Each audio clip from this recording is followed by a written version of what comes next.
3 जून को दासना मंदिर में 2 मुस्लिम लड़कों ने एक पुजारी पर हमले का प्रयास किया। इन दोनों लड़कों को गिरफ्तार कर लिया गया और जब इनसे पूछताछ की गई तो 2 नाम सामने आए। एक नाम मौलाना उमर का और दूसरा जहांगीर का। इनके बारे में ये जानकारी मिली कि ये दोनों मौलाना दवा इस्लामिक स्टेट के नाम से संस्था चलाते हैं। जब इसकी छानबीन की गई तो एक बड़ी खबर सामने आई। खबर ये सामने आई कि ये दोनों मौलाना 1000 से ज़्यादा गरीब हिंदुओं का धर्म परिवर्तन करवा चुके हैं। चौंकाने वाली खबर थी। एटीएस ने पूरी तरह इस मामले की जांच की और खबर एक और सामने आई कि इन दोनों मौलानाओं की फंडिंग एएसआई कर रही है।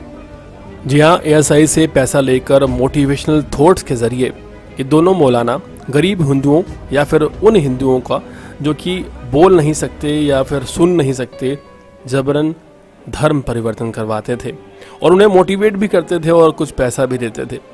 सबसे बड़ी बात यह है कि जिन 1000 लोगों में धर्म परिवर्तन करवाया गया है उन 1000 लोगों में सबसे ज़्यादा महिलाएं शामिल हैं, गरीब हिंदू शामिल हैं और साथ ही साथ मूक बधिर जो हिंदू हैं जिनके या तो वो बोल नहीं सकते या सुन नहीं सकते वो शामिल हैं। इस पूरे मामले का खुलासा नहीं होना था, लेकिन जब दिल्ली में एक मंदिर में 2 युवकों ने एक पुजारी पर हमला किया और उनसे जब कड़ी पूछताछ की गई तो ये पूरा मामला सामने आया।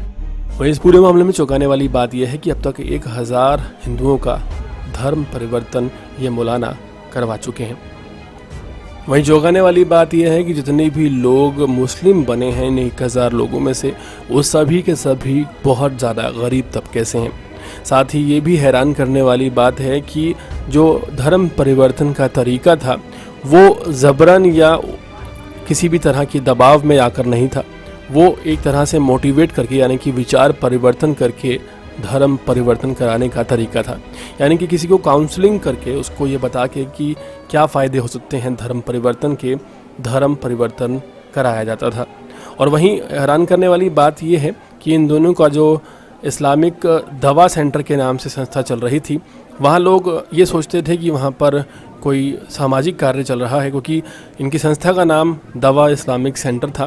तो लोग बहुत जल्दी इस संस्था के नाम से अट्रैक्ट हो जाते थे और वहाँ पर आ जाते थे। वहीं गरीब लोगों का जब तक बात की जाए तो वो इसलिए इस संस्था में आते थे क्योंकि उन्हें ज़रूरत होती थी किसी न किसी दवा की या किसी उपचार की, और इसी का फ़ायदा उठाकर धीरे धीरे मोटिवेशनली उनको गाइड करते हुए उनका धर्म परिवर्तन बड़ी ही आसानी से ये दोनों मौलाना करवा दिया करते थे, जिसमें से एक का नाम मौलाना जहांगीर है और दूसरे का नाम उमर गौतम है, जो कि लखनऊ के रहने वाले हैं। हाल फिलहाल एटीएस को एक बड़ी कामयाबी मिली है। देश और दुनिया की तमाम खबरों से जुड़े रहने के लिए हमारे चैनल को सब्सक्राइब करना बिल्कुल न भूलें, ताकि आप तक पहुँचता रहे हमारा हर लेटेस्ट अपडेट।